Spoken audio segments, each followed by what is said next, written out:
Good morning, students. How are you, student? Today we'll read further story, The Cherry Tree. That monsoon, Rakesh went home to his village. अब जब monsoon आते हैं तो राकेश अपने गांव वाले घर में चला जाता है. To help his father and mother with the planting and ploughing and sowing. अपने फादर और मदर की सहायता करने के लिए प्लांट करने में, पौधों को प्लांट करने में, हल चलाने में, बीज बोने में, यानी उसके माता पिता फार्मिंग का कार्य करते थे तो उनमें उनकी सहायता करने के लिए वो चला जाता है. He was thinner but stronger when he came back to grandfather's house at the end of the rains. जब बरसात का अंत हो जाता है यानी मानसून जाने का समय हो जाता है तो वो ग्रैंड फादर के घर वापस लौटता है. अब वह पहले से पतला होता है लेकिन उसकी बॉडी स्ट्रोंग हो जाती है. To find that the cherry tree had grown another foot. और यह देखता है कि चेरी ट्री अब 1 फुट और लंबा हो जाता है, 1 फुट और उसने ग्रो कर लिया. It was now up to its chest. अब वह उसकी छाती तक आता है यानी उसकी चेस्ट तक की उसकी हाइट हो जाती है. Even when there was rain Rakesh would sometimes water the tree. बरसात होने के बावजूद भी यानी बरसात का पानी मिल जाता था चेरी ट्री को, राकेश कभी कभी उस पेड़ को पानी दे दिया करता था. He wanted it to know that he was there. वह यह दिखाने के लिए कि उसकी देखभाल के लिए यहाँ कोई है.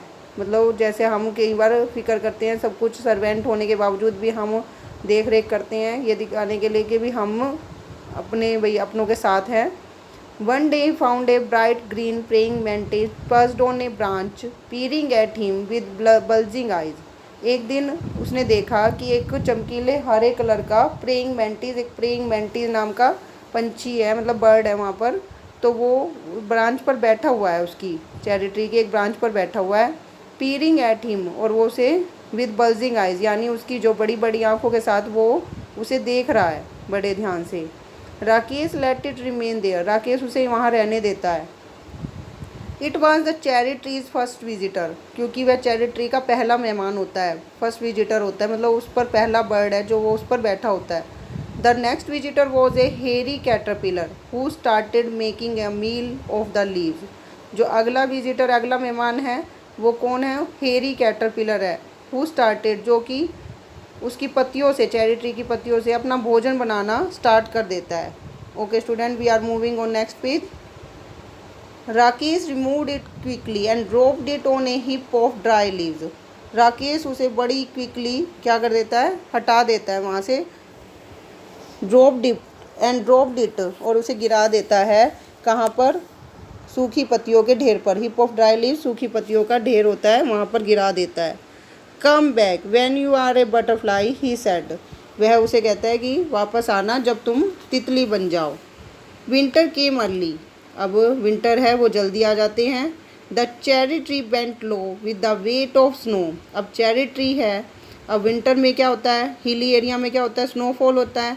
तो चेरी ट्री झुक जाता है नीचे की तरफ बर्फ़ के भार के कारण. स्नो गिरती है उसके ऊपर, तो स्नो के कारण उसका वो वजन सहन नहीं कर पाता और वो नीचे की तरफ झुक जाता है. Field mice sought shelter in the roof of the cottage. और जो ज़मीन पर रहने वाले चूहे हैं वो भी कॉटेज की छतों में अपनी बिल बना लेते हैं. The road from the valley was blocked. जो रोड हैं, वैली के घाटी के जो रोड हैं वो क्या हो जाते हैं? बर्फ़ के कारण ब्लॉक्ड हो जाती हैं, जाम हो जाते हैं. And for several days there were no newspaper and this made grandfather quite grumpy. और कई दिनों तक न्यूज़पेपर की सप्लाई भी नहीं हो पाती, अखबार नहीं आ पाता. And this made grandfather quite grumpy. और इस कारण जो ग्रैंडफादर है उसको न्यूज़ नहीं मिल रही थी कोई भी, तो वो इरिटेटेड हो जाते हैं. ग्रम्पी का मतलब होता है इरिटेट होना, यानी वो चिड़चिड़े से हो जाते हैं, ग्रम्पी हो जाते हैं, उनका स्वभाव चिड़चिड़ा सा हो जाता है. Stories began to have unhappy ending. अब उनकी कहानियाँ भी इंटरेस्टिंग नहीं होती, यानी उनकी एंडिंग बहुत ही अनहैप्पी होती है. इन फरवरी इट वॉज राकेश बर्थडे. अब फरवरी में राकेश का जन्मदिन था. He was 9. अब वह 9 साल का था. And the tree was 4. अब पेड़ है वो 4 साल का हो जाता है, यानी उसको 4 साल हुए होते हैं प्लांट करे हुए. But almost as tall as Rakesh. लेकिन उसकी लंबाई उतनी होती है जितनी कि राकेश की. One morning when the sun came out grandfather came into the garden. एक सुबह की बात होती है जब सूर्य उदय होता है, सूर्य बाहर निकलता है. ग्रैंडफादर बगीचे में आते हैं। Let some warmth get into my bones he said. वो कहते हैं कि चलो मैं अपनी हड्डियों को कुछ धूप लगवा लेता हूँ। He stopped in front of the cherry tree, stared at it for a few moments. अब वो वहाँ चेरी ट्री के सामने जाकर रुक जाते हैं और स्टेयर्ड एट इट, स्टेयर्ड का मीनिंग मैंने पहले ही बताया था, उसको ध्यान से देखना। तो वो उसकी तरफ कुछ पल के लिए, फॉर ए फ्यू मिनट्स यानी कुछ पल के लिए ध्यान से देखते हैं। स्टेयर्ड का मतलब बेटे क्या होता है, ध्यान से देखना। And then called out, Rakesh come and look, come quickly before it falls. वो राकेश को पुकारते हैं, कम आओ और देखो, कम क्विकली जल्दी आओ, बिफोर इट फॉल्स इसके गिरने से पहले आओ। Rakesh and grandfather gazed at the tree as though it had performed a miracle. अब राकेश और जो ग्रैंडफादर है gazed at the tree, gaze का मतलब यही होता है कि घूरना, पूरा मतलब आँखों को बड़ा बड़ा करके घूरना। तो वो भी ध्यान से देखते हैं। एट दो ही है it had performed a miracle, ऐसे लग रहा था जैसे कि कोई चमत्कार हो गया हो। मिरेकल मतलब चमत्कार होना, जैसे कोई वहाँ पर कोई चमत्कार हो गया हो, ऐसे देख रहे थे। There was a pale pink blossom at the end of a branch, वहाँ पर एक ब्रांच पर एक पेल पिंक कलर का ब्लूजम यानी फूल सा खिल जाता है, फल सा मतलब कुछ, ब्लूजम यानी खिल जाना, कुछ मतलब पेल पिंक कलर का वहाँ पर कुछ फूल या फल खिल जाता है, छोटा सा मतलब कोपले सी फूटाना। The following year there were more blossoms, अब आने वाले साल में और भी ज़्यादा ब्लूजम, मतलब पूरा पेड़ है ना उसमें पूरे फल ही फलों से खिल जाते हैं, मतलब छोटी छोटी कोपले सी आ जाती हैं। And suddenly the tree was taller then Rakesh, और अचानक से जो पेड़ है वो राकेश से भी लंबा हो जाता है।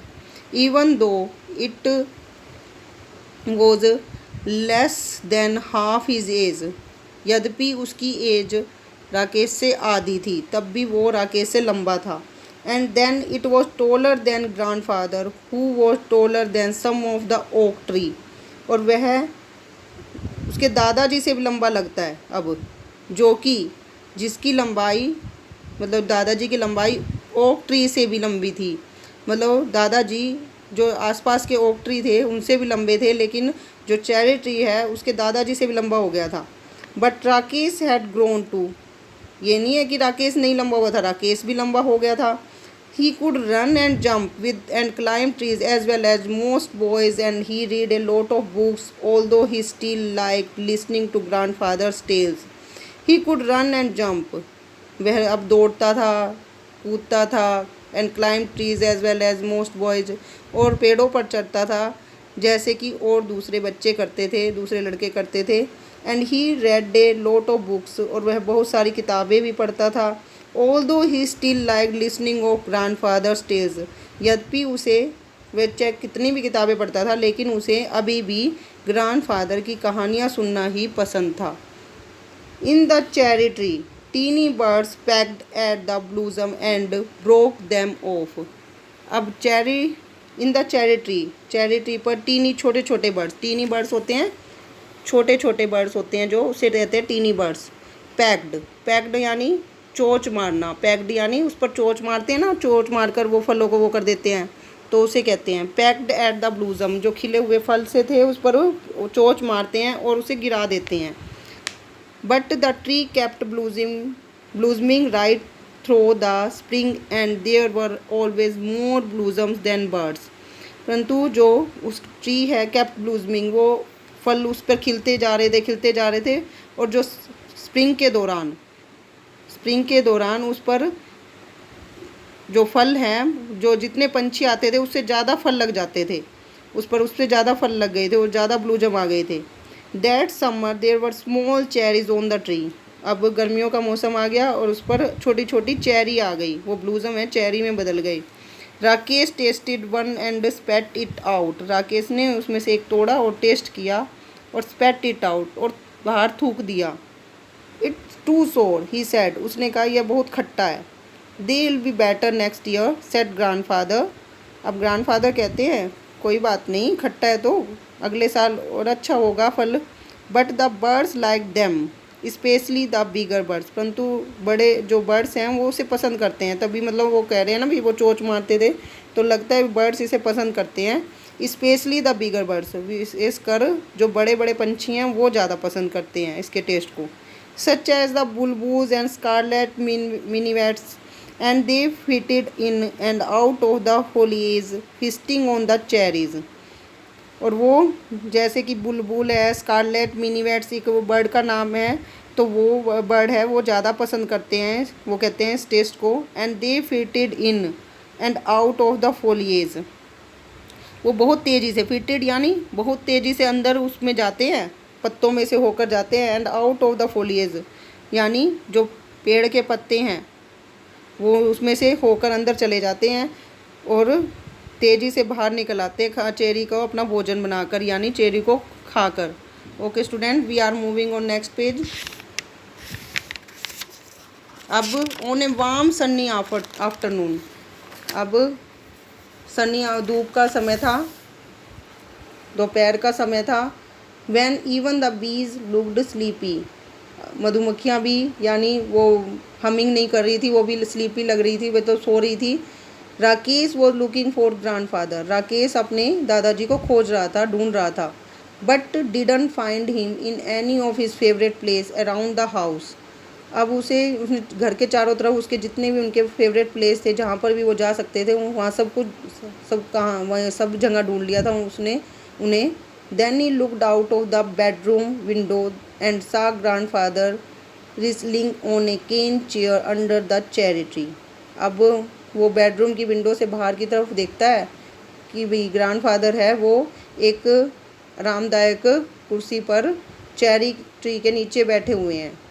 There is just the right amount of shade here said grandfather, अब ग्रैंडफादर कहते हैं कि यहाँ पर बहुत पर्याप्त मात्रा में मुझे छाया मिल रही है।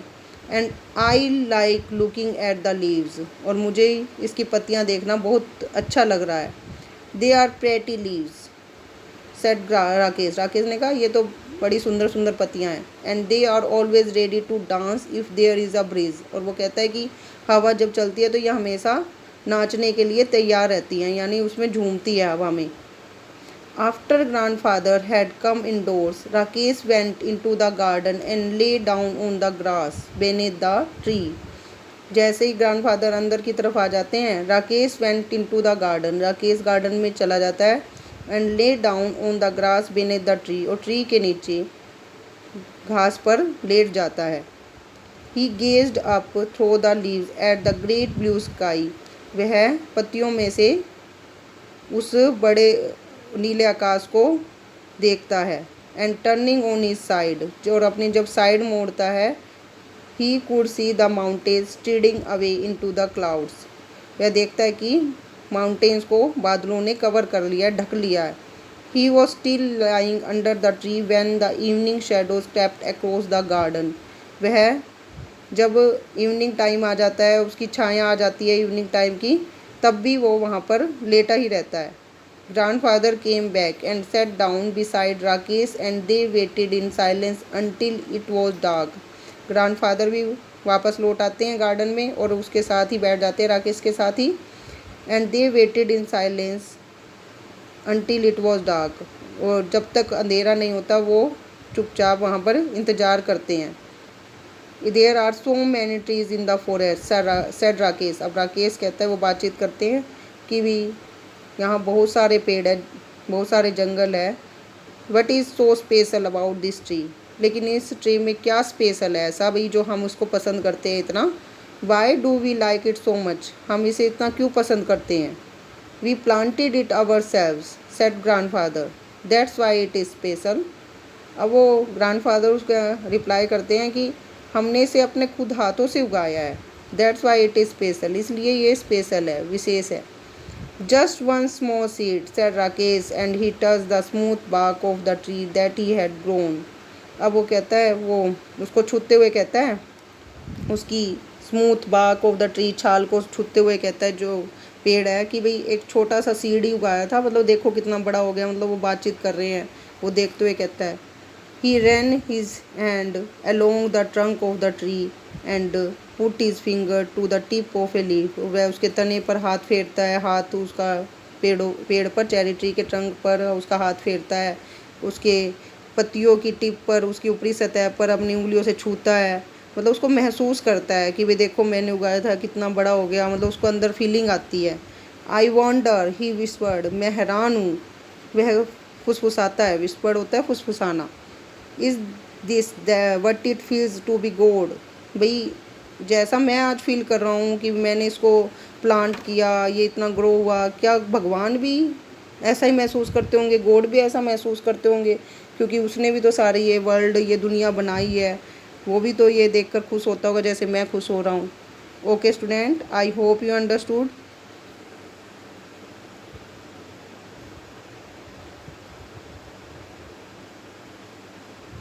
Now we have completed this chapter.